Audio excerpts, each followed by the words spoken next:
Guess who has a birthday coming up on Sunday? That's right. Guess who turns 100 years old on Sunday? Well, that's right. Sir Ronald Reagan turns 100 on Sunday. Well,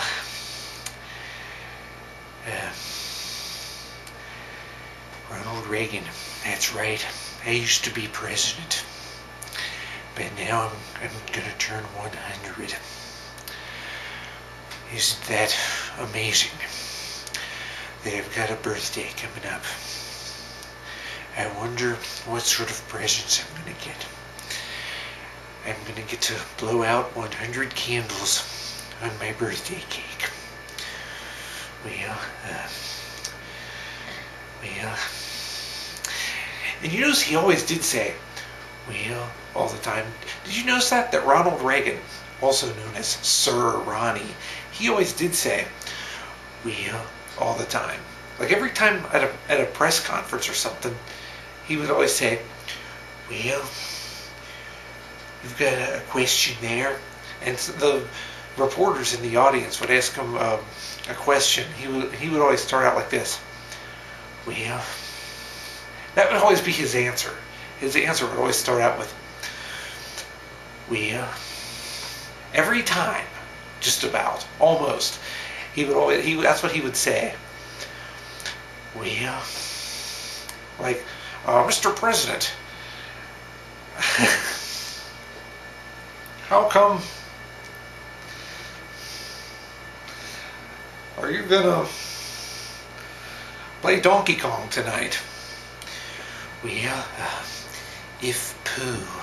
Except he wouldn't say if poo. I mean, no president would ever say if poo in response to a question like that. Because that would be like if he said,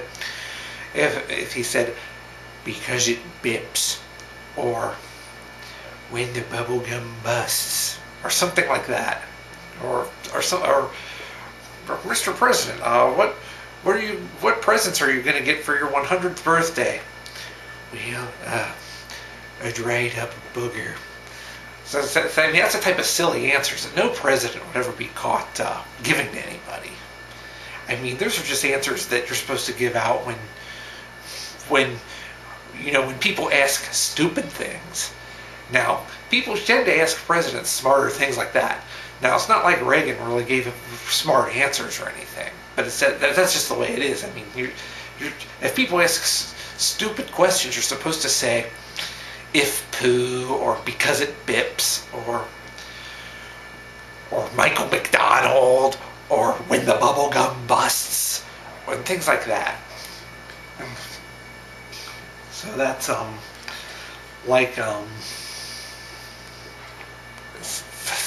so I'm sure Reagan would never besmirch the dignity of the presidency by allowing stupid questions to be asked of him, even if he did give stupid answers. But see, his 100th birthday is coming up on Sunday, on Super Bowl Sunday. I'm not gonna watch the Super Bowl, of course. I can't wait to miss the Super Bowl. Can you? But and of course the Super Bowl is going to have a big tribute to him. Of course. Let's see if Carter gets it. I mean, really. I mean, if when Carter turns 100, are they going to give a tribute to him? I sure hope so. I mean, Carter deserves one. I mean, more than any president in the past 45 years, Carter deserves a tribute more than anybody. But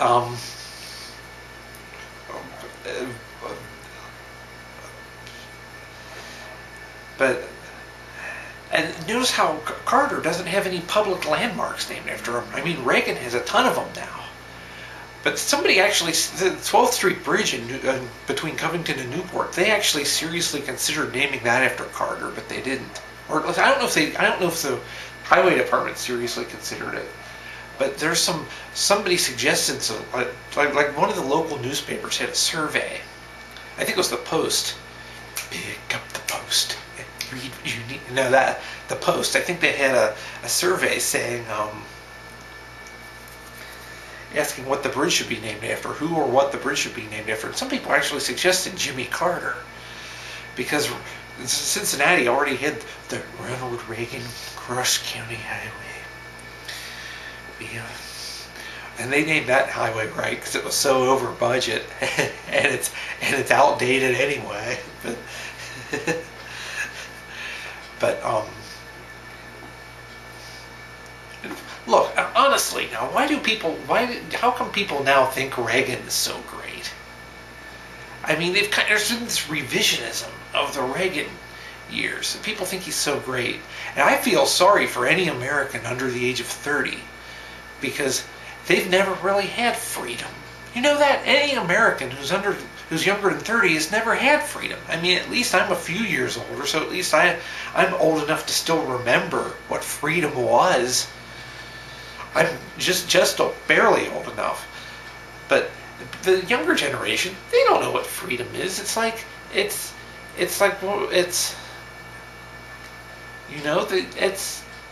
They've never tasted it. They've never felt it. They've never experienced it. I'm getting a lot of important email lately, though, so this is going to be interesting. I've been getting a lot of interesting email past couple of days.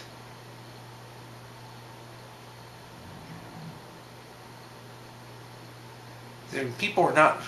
I've noticed in these emails I've been getting on Facebook, people have not been thinking rationally. Like, I've been trying to explain things to people on Facebook, and they don't think. People need to think. See, you have to think when you're debating serious issues, but people on Facebook don't seem to. So I'm sorry, I can't help them. When they don't grasp basic constitutional principles, I can't help them. I can't help them grow their movement. I'm sorry, I just can't. Have to rely on something else.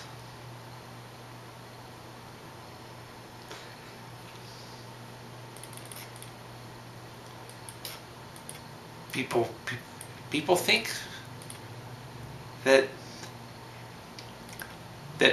waving their fist in the air and saying stupid things is changing the system, but it isn't. And I'm going to have to tell people that. I know, because why don't you ask Pathway Family Center what I did to them? They know how effective I am. So I'm not going to sit around and argue with people who don't know how to be effective. So I can't wait to respond to some of these. Assuming I will at all, I might just decide to just let them whistle. Because if people aren't willing to pay heed to the Constitution, I can't help them. So we just have to. And that's another thing. People don't even understand what the Constitution's about. Like, I would say to something, well, see right here, it says in the Constitution, it says this, and people say, yeah, but there should be. Why is there a yeah, but? If something's unconstitutional, there shouldn't be a yeah, but about it.